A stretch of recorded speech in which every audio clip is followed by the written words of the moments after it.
Assalamualaikum warahmatullahi taala wabarakatuh dan salam sejahtera. So hari ni aku akan review filem 300 dari sudut sejarah. So maksudnya kita nak tengok, kita nak nilai balik fakta-fakta yang ditampilkan dalam cerita 300. So kita nak pasti adakah ianya betul-betul bertepatan dengan catatan ataupun rekod-rekod sejarah ataupun ianya hanyalah dongengan.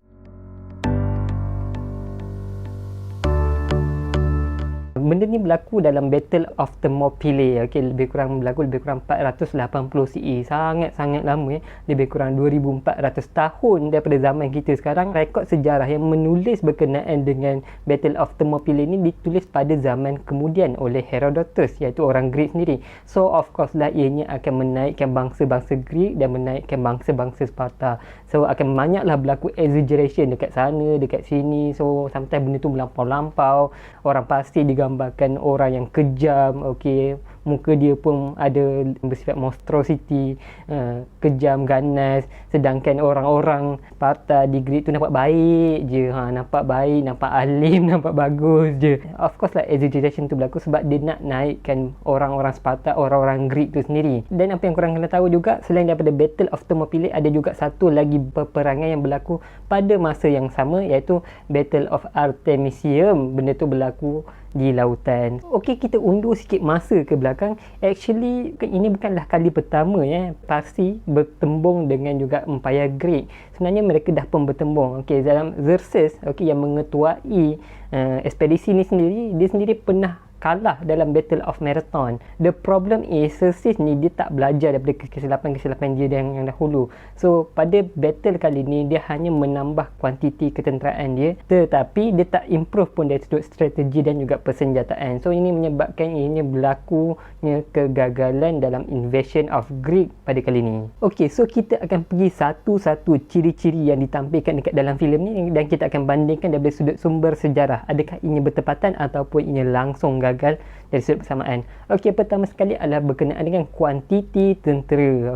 Dikatakan Herodotus kata lebih kurang 1.7 juta tentera Parsi yang datang untuk melawan dengan 300 Sparta. Actually fakta ni memang sangat salah. Sejarawan berpendapat paling-paling ramai pun hanyalah 70,000 ke 300,000 sahaja. 1.7 juta tu melampau sangat lah. Cuma boleh jadi kerana apabila mereka melihat lautan manusia, so dia hanya bagi satu estimate, berlaku juga exaggeration, jadi 1.7 juta. Yang kedua, betul ke King Leonidas ni hanya ada lebih kurang 300 orang bawah dia saja? Actually yang ni juga fakta yang salah, sebabnya Sparta pada waktu tu pun dah pun menerima bantuan daripada city-state yang lain. So maksudnya ada tentera-tentera lain yang datang daripada city-state lain dan membantu mereka dalam peperangan tersebut. So anggarannya lebih kurang 4,200 ke 7,700, bukan 300 orang saja. So mereka lah dalam 7,000 nak lawan dengan 300,000. Walaupun nampak tak sama, tapi masih lagi signifikan lah kan. Kita nampak lah betapa besar dan jauh hebatnya Parsi ni berbanding dengan tentera Sparta. Seterusnya digambarkan seolah-olah King Leonidas ni dah pun menjadi raja sejak dia umur remaja. Actually tak, bila kita tengok rekod sejarah, dia lebih kurang dianggarkan menjadi raja pada umur 51 tahun. So dia bukanlah King Leonidas yang handsome macam ni. Dia kemungkinan lebih tua macam ni, rambut dia dah putih dan sebagainya. Seterusnya berkenaan dengan latihan peperangan. Yes, betul, Sparta ni memang dah train dia orang punya anak-anak kecil lagi daripada umur 7 tahun. So 7 tahun lagi dah direkrut untuk join tentera dan ditrain secara gila-gila lah. Tapi nak gambarkan King Leonidas tu terlibat dalam latihan ketenteraan sebenarnya tak tepat, sebab King Leonidas ni pertama sekali dia adalah keturunan diraja. So bila dia keturunan diraja, dia dikecualikan daripada join latihan ketenteraan tersebut, sebab latihan ketenteraan ni adalah ganas, adalah teruk dan ada kemungkinan sendiri orang-orang yang terlibat tu mati sebelum sempat menjadi seorang tentera Sparta yang kuat, yang katang tu. So sebenarnya King Leonidas tak pun terlibat dalam latihan ketenteraan tersebut. Selain daripada tu juga Xerxes menggambarkan diri dia sebagai King of King. Dari sudut fakta sejarah, ya betul. Sebab apa? Sebab waktu tu Parsi ni memang besar gila. Korang boleh tengok sendiri map dia ni betapa besarnya kekuasaan Parsi ni, dan Greek ni kecil je, Sparta tu pun kecil je. Bila-bila patutnya bila-bila masa saja dia orang boleh crash. Tetapi Parsi ni walaupun diorang besar, diorang meraihkan culture-culture yang ada kat setempat, dan raja-raja yang ada kat sana asalkan berpihak ataupun sanggup menyokong bayar tribute kepada Raja Parsi, diorang boleh kekal sebagai raja. So menyebabkan ada dekat wilayah-wilayah dia adalah raja yang setempat yang asalnya memang raja kat situ. Dekat atas raja tu ada raja lagi, iaitu Raja Parsi. So menyebabkan King Xerxes tadi tu menjadi King of King. Okey, seterusnya berkenaan dengan penguasaan laluan kecil. Yang ni betul juga dari sudut fakta sejarahnya. Apabila laluan kecil ni dikuasai, tak kira sebesar mana pun, sehebat mana pun tentera yang datang, seramai mana pun tentera yang datang, mereka akan tetap sangkut dekat laluan yang sempit ni. Kat sinilah King Leonidas menempatkan lebih kurang 300 orang tentera dia dan juga tentera-tentera lain untuk menyekat laluan perjalanan tentera Parsi. Yang ni betul dari sudut sejarah. Okey, dalam cerita tersebut juga ada menunjukkan penggunaan falang sistem. Apa tu falang sistem? Sistem menggunakan formasi untuk memastikan tentera-tentera ni instead of lawan beramai-ramai yang berterabur, datang ramai-ramai macam tu,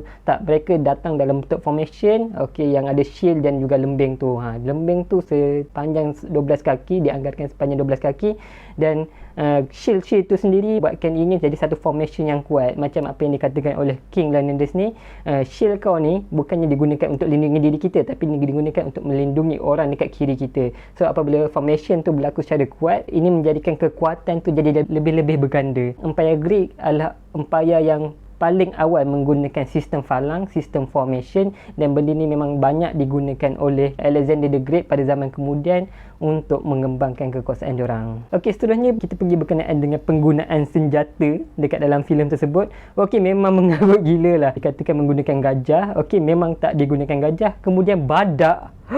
Oh my god, serius lah badak. Aku tak tahu, aku tak pernah jumpa mana-mana rekod sejarah mengatakan ada tentera yang menggunakan badak. Serius lah. Okey, memang pertama gajah tu yang salah, badak tu lagi-lagi lah salah, tak pernah digunakan dalam peperangan tersebut. Dan yang terakhir lah berkenaan dengan penggunaan bahan api ataupun bahan letupan. Yang ini juga salah sebab memang sejarawan bersetuju penggunaan bahan api, bahan letupan ni, benda ni berasal daripada China. Okey, dan benda tu, teknologi tu tak pun berkembang lagi dan tak pun sampai lagi ke Parsi pada waktu tu. Okey, seterusnya kita pergi berkenaan dengan epilettes. Okey, orang yang hunchback yang ada, yang dikatakan cacat tu, dan dia jealous sebab tak dapat join tentera Leonidas ni. Yes, betul, itu memang wujud, tapi dia adalah orang lokal yang berada dekat situ. Dia adalah orang yang normal macam kita. Okey, dia tak ada hunchback. Okey, dan kenapa dia bagi tahu laluan belakang untuk kepung tentera Leonidas ni? Bukanlah disebabkan dia jealous tak dapat join tentera King Leonidas tadi. Dia hanya nakkan harta, dia nakkan emas, dia nakkan perak, dia nakkan harta, itu saja. So dia bagi tahu satu laluan yang digunakan oleh Shepherd ataupun penggembala biri-biri, dan dari sinilah tentera Parsi masuk dan lalu ikut belakang dan akhirnya berjaya mengepung tentera Leonidas tadi. Okey, seterusnya kita pergi berkenaan dengan kedudukan wanita yang digambarkan dekat dalam filem ni. Okey, digambarkan tentera Sparta ni, isteri kepada King Leonidas ni memang sangat-sangat outspoken. Dia boleh bercakap dengan utusan daripada Parsi ni sampai Parsi ni marah. Kenapa kau punya orang perempuan boleh cakap macam ni kan? Memang betul, Sparta dia memberi keutamaan, kebebasan kepada orang-orang perempuan diorang. So maksudnya dia, orang perempuan diorang taklah disisihkan daripada masyarakat. Tentera yang bagus, tentera yang kuat lahir daripada mak yang kuat, mak yang bagus, mak yang kuat. Bukanlah kuat dari sudut masa, tapi kuatlah dari sudut femininity dia tu. Sebab itulah kedudukan wanita dalam Sparta betul memang tinggi. Okey, seterusnya ada satu lagi kritikan terhadap Sparta ni ialah kedudukan perempuan yang digambarkan banyak gundik-gundik yang berada pada ketika hunchback tadi bertemu dengan King Xerxes. Yang ni memang sangat-sangatlah dikritik kuat oleh orang-orang Iran sebab bagi diorang dia sangat-sangat menghina wanita-wanita Parsi sebab digambarkan level-level wanita Parsi ni hanya level-level gundik sahaja, level-level bawahan, kira hanya wujud untuk memenuhi kehendak lelaki saja, which is benda ni memang sangat-sangat salah dan menyebabkan orang-orang Iran sangat-sangat marah dengan filem tersebut. Korang tahu tak yang Iran dah ban cerita 300 ni sebab dia ketidaktepatan dia menggambarkan orang Parsi tu sendiri. Okey, so sekarang kita nak nilai pula sebenarnya siapa sepatutnya jadi watak baik dan juga watak jahat dalam cerita ni. Percaya tak kalau aku cakap sepatutnya Cersei ni, dia lah sepatutnya jadi watak baik, dan King Leonidas ni dan juga Athens, geng-geng Athens dia ni lah sepatutnya jadi watak jahat. Kenapa? Okey, aku akan nilaikan dari sudut sejarah. Okey, pertama sekali kita cakap dari sudut kebebasan, dari sudut ketenteraman, kestabilan dan juga keamanan yang dibawa. Okey, Parsi dan memang terkenal dengan keamanan, kestabilan yang diorang bawa. Diorang walaupun berjaya menguasai sebuah tempat, diorang tak paksa orang-orang dekat bawah-bawah dia ni mengikut pemahaman ataupun agama ataupun culture orang-orang Parsi. Sebab itulah Cyrus the Great tu sendiri dia digambarkan sebagai multiculturalist, seorang yang bersifat multicultural. So dia boleh terima orang-orang Yahudi, orang-orang bawah-bawahan dia, tak kisahlah agama apa pun, budaya apa sekalipun, thrive dekat bawah dia. So nak digambarkan dari sudut budaya tu, kestabilan, keamanan, Parsi sebenarnya jauh lebih baik lah. Okey, yang seterusnya Sparta ni teruk tau, kejam, serius. Dari sudut sejarah dia orang memang kejam. Bahkan satu budaya yang diceritakan dekat dalam sejarah, memang dalam filem 300 sendiri, iaitu penilaian berkenaan dengan bayi. Apabila satu bayi lahir, okey, dia akan dibawa ke ahli nujum dan ahli nujum tak akan tengok ada tak tanda-tanda kelembahan ataupun kecacatan dekat bayi tu. Sekiranya bayi tu dikatakan lemah ataupun terlalu cacat, okey, jadi dia akan dicampak dekat Mount of Taygetus. Dah lah diorang kejam, bunuh budak kecil, budak bayi lagi. So nak gambarkan apa budaya ni bawakan oleh Sparta ni. Seterusnya kita pergi berkenaan dengan perhambaan, amalan perhambaan. Okey, Parsi ni memang terkenal, dia tak bagi orang dimiliki oleh orang lain. So maksudnya perhambaan dilarang dalam empayar Parsi. Sedangkan Sparta ni diorang mengamalkan perhambaan. Bahkan fungsi Helos ataupun hamba yang berada dekat Sparta ni tak diceritakan pun dalam filem tersebut. Sedangkan fungsi Helos ni sangat-sangat penting kan. So kalau diorang dah hierarki diorang yang tertinggi sekali adalah tentera, okey, siapa yang nak bina rumah, siapa yang nak sediakan makanan, siapa nak uruskan tanaman? Tak lain tak bukan adalah Helos, orang-orang bawahan dia, hamba-hamba dia. Dari sudut perhambaan, Empire Parsi lah lebih baik berbanding daripada Sparta. Bahkan diorang ni memang dari sudut rekod tak pembaik lah yang diorang terhadap hamba-hamba ni. Kalau nak katakan disebabkan oleh kata Greek ni memperjuangkan demokrasi, okey, Greek lah yang memperkenalkan istilah demokrasi, memang betul. Tetapi the problem is demokrasi yang diamalkan di Greek pada waktu tu hanyalah memberi peluang kuasa undi kepada landowner, orang-orang kaya, kapitalis, orang-orang bangsawan saja. Orang-orang bawahan, golongan hamba, golongan perempuan, golongan orang-orang miskin tak ada kuasa pun dalam demokrasi tersebut. So ini bukanlah demokrasi yang bagus, hanya orang-orang kuat, orang berkuasa, orang-orang kaya sahaja yang boleh mengundi.